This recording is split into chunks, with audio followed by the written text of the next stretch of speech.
Samantala, balitang Pinoy Pride muna. Kapitbahay ng isang baristang nagtatrabaho sa isang coffee shop na laging nadadaanan ni Beyonce papuntang recording studio. Aba, may dugong Pinoy pala.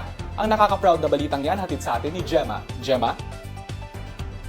Ba't parang pinilit nating hanapan ng connection yan? Alam niyo dati, sobrang nako-conscious talaga kung itaas yung mga kamay ko. Manong para po, dito lang po.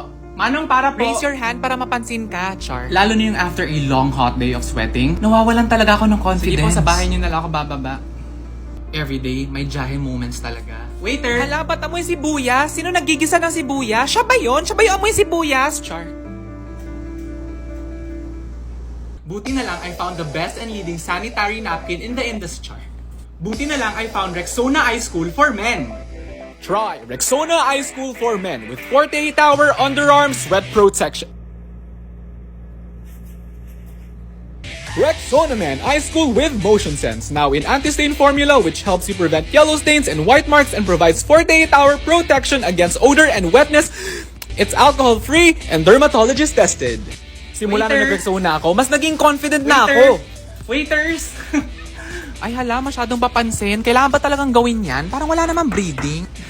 Dito lang po ako. Ayan, marunong ka ng pumara.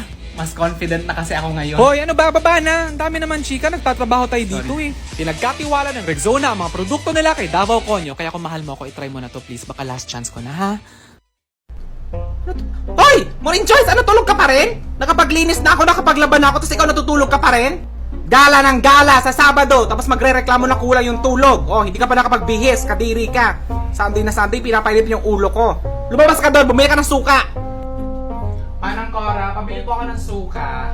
Hala, yan na ba yung anak ni Gemma? Ay naku, Sunday na Sunday, ganyan talaga yung suot. Hindi na nahiya. Nakikita ko nga yan, pinapapasok niyo yung boyfriend niya, tapos late nang umuwi. Naku. Grabe na talaga yung mga bata ngayon. No? Sana hindi maging ganyan yung anak ko. Nakakatakot naman talaga sana.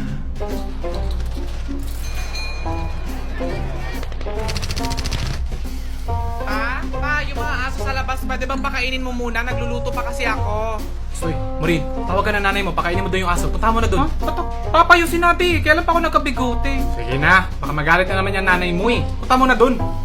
Junior, ikaw na magpakain ng aso, total wala ka namang ginagawa. Mamaya na ate kasi malapit na kami manalo eh. Wait lang talaga. Ano, wala talagang gagalaw? Ha? Ako na magpapakain. Utos ko, gawa ko. Lagi na lang kayong ganyan. Ayan, Swerte nyo ginagalit yun na naman yung nanay nyo. May katulong pa kayo.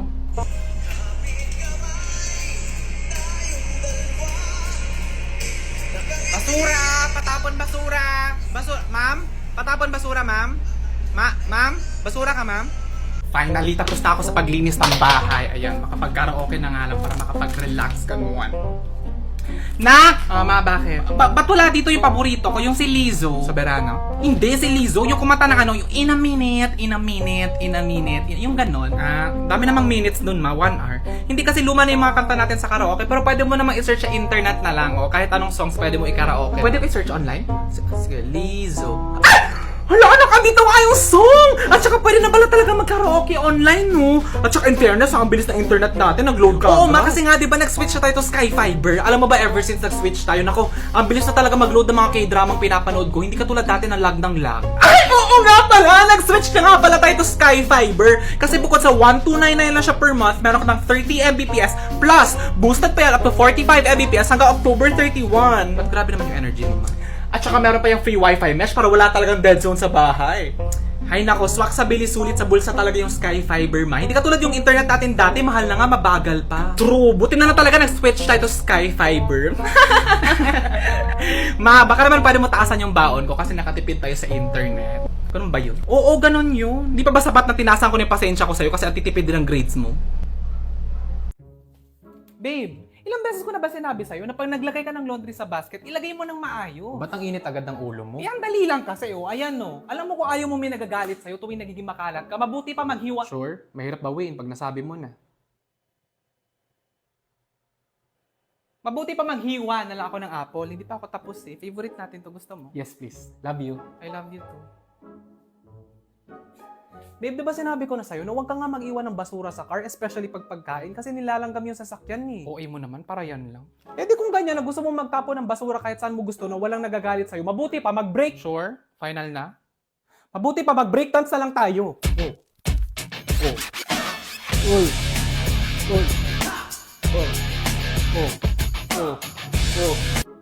Hindi mo matagal ko na sinabi sa'yo, natanggalin mo na yung mga laruan dyan kasi hindi bagay sa aesthetic ng bahay natin. Wow, wala kang narinig sa akin na puro skincare mo yung nasa CR natin. Pwede kung ganyan, gusto mo lagi nasusunod, edi mabuti patapusin. O ano? Mabuti patapusin ko na yung pag-organize ng groceries. Ito naman, yun yung gusto kong sabihin. Ayun! Nag-restock pala tayo ng Bactidol Ichika Relief. Of course, hindi pwedeng mawala to. Tsaka alam mo babe, I realized na we should stop using breakup na as a threat whenever nagtatalo tayo kasi ang toxic at tsaka immature eh. Correct. Diba?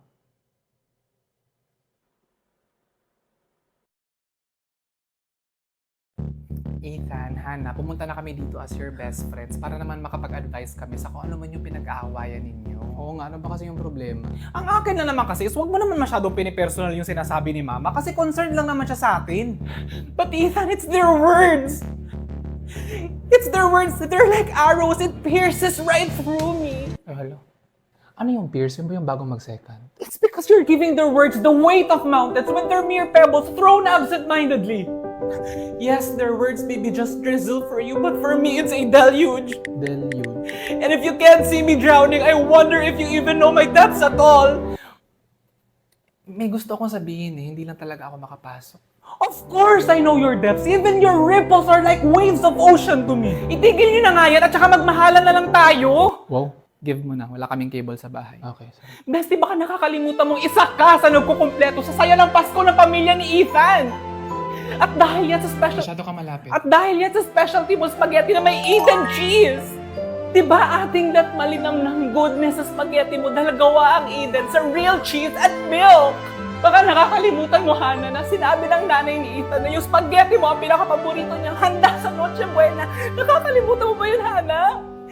Importante ka, Hannah. Mahalaga ka. Whenever I see girls and boys selling lanterns at the... Sorry. Tagal naman sumagot ni ate. Baka nagpapadede ng bata. Hello, family. Ay! Uy, saan yung baby? Uy, ako Yung po. pamangkin ko Saan siya. yung baby? Saan yung baby? Ay, sure. Ay, stress stress out. Ayan, natutulog. Nagpaon nga ako ng lalabay ng mga music. Tutulog pala. Wow ha, hindi masyadong halata yung pag-switch ng energy nung ako na yung nasa video. Wait, hindi ah. Kumusta ka? Ano, cute yung duster mo. maganda na. Jesus, plastic. Ganda. Walang maisip na topic kasi tulog yung bata. Ba't kasi natutulog? Hindi, tawag ako ulit pagising na. Promise ha. sige ha. Pagising na yung Lola's girl. Bye. Bye-bye. Bye-bye. Sige.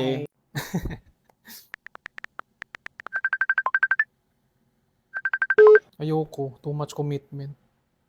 Pag chat lang. Huwag tatawag. Para kung mapipeke yung emotions ko niyan. Okay, bride coming in. Okay. Mga ma'am, sir, wala po munang phones. Moment po to ng bride. Wala po munang mag-video gamit yung cellphone. Makikita po yan sa same day edit, ma'am. Bababa ng phones! Baba daw. Kasal nyo? Ikaw kasi. Ba't ako? Bestie, balik ka dun sa likod. From the top. May hinahanap ka na? Ay, hindi ma. Kinuha ko lang yung charger ko. Tubat na kasi ako. May ubo ka na? Ay, hindi ma. Masyado na kasi matamis eh. Kumatila yung lalamunan. May sipon ka na? Ay, hindi ma. Alikabok lang kasi. Allergic rhinitis lang. Naka-sale to? Ay, yes, ma'am. 20% off pa yan. Ganda. Bagay so much.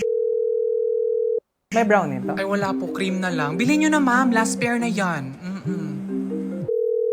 Diyos ko, pang-anim na tawag ko na to. To si mama, dala na cellphone. Di naman sumasagot. Ay, oh! Huwag kang mag-alala, Pats, kasi nasa akin yung itlog. At saka alam niyo naman na laging bida yung Lucky Me sa stories ko. In fact, may merch ako na Lucky Me. May thought ba may merch kayo? Wala kayong merch, ako lang. Wow. At saka ang love ko talaga sa Lucky Me Pancit Canton is bukod sa mabilis na nga siya i-prepare, perfect pa siya for cravings. Kahit ganito may araw or alas 2 pa yan ng umaga. Oh. Syempre, nilagyan ko rin ng itlog para extra exciting. At saka dalawa tong niluto ko kasi itong isa para to kay Mimi kasi alam mo naman na ito yung paborito nating kinakain pag nag-iisip tayo ng mga pasabog sa internet. Kaya naman sana ikaw naman yung ma-motivate dito. Alam mo yung type of boss na parang kung sino, kung maka-evaluate sa amin, eh, hindi naman siya magaling. Alam mo yun? Tapos parang, Ano yung Facebook ng boss mo? I-type mo dito para makita ko yung face. wait lang. Oh, yan. O di syempre, may workmate din akong walang talent. Pabigat na nga, pinanganak pang walang talent. So anong gagawin niya? Syempre, sisip-sip siya dun sa boss ko na para lahat na lang sinasabi ng boss. Ano yung pangalan ng workmate mo? Type mo. Pwedeng tapusin ko muna yung sinishare ko.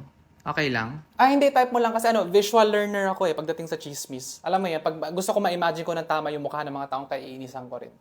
Bakit po magkaiba ang good evening at good night? Oh, ang good evening, sinasabi yan pag gabi na. Ang good night naman, sinasabi yan pag mahal mo na. Kanina pa yung mga hugasin dyan na. Hugasan ko naman binabad ko lang yung rice cooker para lumambot yung kanin. Lumambot. Tapos ako yung paghugasin mo. Kala mo, ano yan? Ha? Kala mo hindi ko nakita? Naaching ako, ma. Ginagaya mo ako?